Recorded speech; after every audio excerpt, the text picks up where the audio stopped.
नमस्कार भक्तों, संस्कार भक्ति चैनल में आपको स्वागत है। कैसे हैं आप सब? ये बताने के लिए जल्दी से कमेंट में जय श्री कृष्णा लिखें। भगवान जी आपकी सारी मनोकामनाएं पूर्ण करेंगे। भक्तों, आज हम बात करने वाले हैं वट सावित्री व्रत से संबंधित। वट सावित्री को सुहागिन महिलाएं अपने पति की लंबी उम्र, आयु और सुखी वैवाहिक जीवन की मनोकामना के लिए करते हैं। वट सावित्री व्रत करने से सुख, समृद्धि और संपूर्ण सौभाग्य की प्राप्ति होती है। तो आज हम बात करने वाले हैं कि वट सावित्री व्रत 2020 में कब है, इसकी विधि क्या है और किन सामग्रियों की आवश्यकता होगी। आजकल बाजार खुले नहीं हैं, सामान उपलब्ध नहीं है, घर से बाहर नहीं जा सकते या वट वृक्ष उपलब्ध नहीं है, तो आप किस प्रकार से घर में रहते हुए इस पूजा को संपन्न कर सकते हैं। वट सावित्री व्रत की पूजा के विधि और नियम क्या है, तो चलिए शुरू करते हैं। इससे पहले अगर आपने अभी तक मेरे चैनल को सब्सक्राइब नहीं किया है तो इस प्रकार के तमाम ज्ञानवर्धन जानकारियों के लिए आप मेरे चैनल को सब्सक्राइब कर लीजिए। वीडियो अच्छा लगता है तो लाइक कर दीजिए और फैमिली एंड फ्रेंड्स के साथ शेयर कर दीजिए। भक्तों, वट सावित्री व्रत हिंदू धर्म में सुहागिन महिलाओं के लिए अत्यंत महत्वपूर्ण होता है। भक्तों, दक्षिण भारत में यह व्रत ज्येष्ठ मास की पूर्णिमा को किया जाता है। उत्तर भारत में यह व्रत ज्येष्ठ मास की अमावस्या को किया जाता है, परंतु वट सावित्री व्रत की पूजा विधि दोनों जगह पर समान होती है। भक्तों, हिंदू पौराणिक कथाओं के अनुसार यह माना जाता है कि बरगद के पेड़ के नीचे बैठकर व्रत और कथा करने से व्यक्ति की संपूर्ण मनोकामनाएं पूर्ण होते हैं। हर घर में जो सास होती है वही अपनी बहू को बताती है कि यह व्रत कैसे करना है और किन किन नियमों का पालन करना है, परंतु इस व्रत की महत्ता और नियम हर जगह समान होते हैं। अगर आप इस व्रत को पहली बार कर रहे हैं और अगर आपको बताने वाला कोई नहीं है तो आप इस वीडियो में बताए गए नियम के अनुसार इस व्रत को कर सकती हैं। पूजा और विधि। व्रत वाले दिन सुबह स्नान आदि से निवृत्त होकर सुहागिन महिलाएं 16 श्रृंगार करें। कई लोग इस व्रत में अपनी शादी का जोड़ा पहनते हैं। लाल या पीले रंग के वस्त्र की धारण कर सकते हैं। इस दिन पीले या नारंगी रंग के सिंदूर लगाएं, 16 श्रृंगार करें। सबसे पहले घर में जो सबसे बड़े हैं उनके पैर छुएं, उनसे आशीर्वाद लें। किसी भी व्रत की शुरुआत और समापन हमेशा अपने बड़ों के आशीर्वाद से होता है। घर में जो भी पूजा सामग्री है उसी से आप पूजन करें, कथा करें। साथ ही अगर आपके पास पंखा नहीं है, आप मार्केट नहीं जा सकते, तो पिछले साल वाला पंखा वहीं धोकर सुखा लें, उसी का इस्तेमाल कर सकते हैं।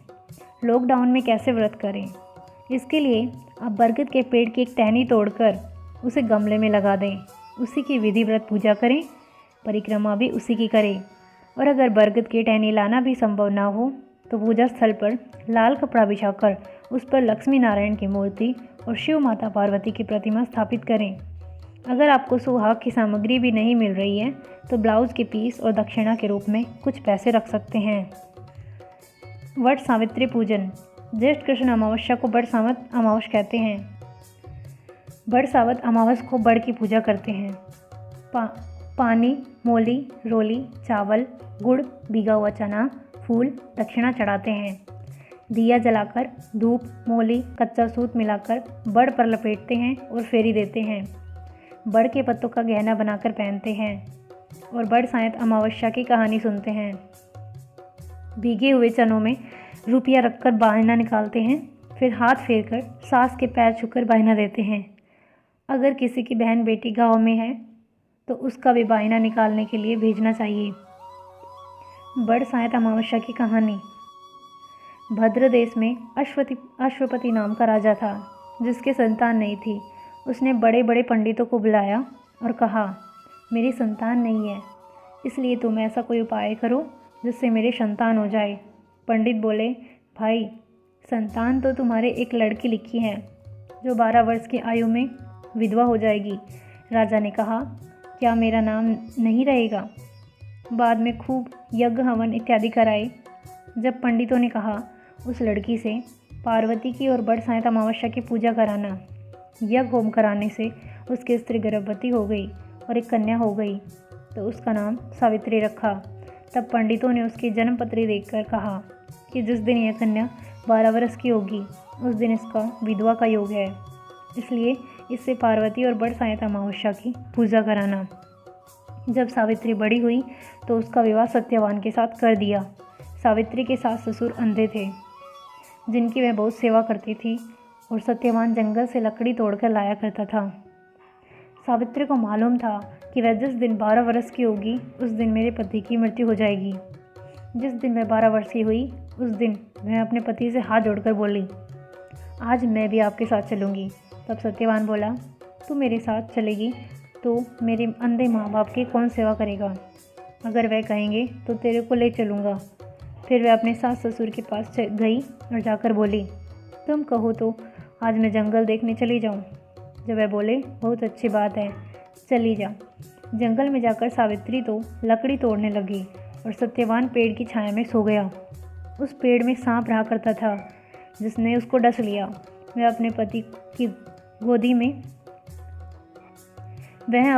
को गोदी में लेकर रोने लगी तो महादेव और पार्वती जी वहाँ से जा रहे थे। उसने उनके पैर पकड़ लिए और बोली, मेरे पति को जिंदा कर दो। जब वह बोले कि आज बरसाइत अमावस्या है जिसकी तू पूजा करेगी तो तेरा पति जिंदा हो जाएगा। फिर वह खूब प्रेम से बड़ की पूजा करने लगी। बड़ के पत्तों का गहना बनाकर पहना जो हीरे मोती के हो गए। इतने में धर्मराज का दूत आ गया और उसके पति को ले जाने लगा तो उसने उसके पैर पकड़ लिए। तब धर्मराज बोला कि तू वरदान मांग, तो उसने कहा कि मेरे माँ बाप की पुत्र नहीं है। जब धर्मराज बोला कि सत्य वचन हो जाएगा, फिर वह बोली, मेरे सत्यवान से 100 पुत्र हो जाए। फिर धर्मराज बोला, 100 पुत्र हो जाएंगे। फिर वह सत्यवान को ले जाने लगे। तब सावित्री बोली, हे महाराज, आप मेरे पति को ले जाएंगे तो पुत्र कहाँ से होंगे? फिर धर्मराज ने कहा, हे सती, तेरा सुहाग तो नहीं था, परंतु बरसाइत अमावस्या करने से और पार्वती जी की पूजा करने से तेरा पति जीवित हो जाएगा। और सारे नगर में ढिंढोरा पिटवा दिया कि कहते सुनते जेठ की अमावस्या आएगी जब बड़ की पूजा करना और बड़ के पत्तों का गहना बनाकर पहनना, वायना निकालना। हे महाराज, जैसे बरसाइत अमावस्या ने सावित्री को सुहाग दिए उसी प्रकार सबको दिए। जो भी इस कहानी को सुनता है उसकी सब मनोकामनाएं पूर्ण होती हैं। जय श्री कृष्णा। राधे राधे।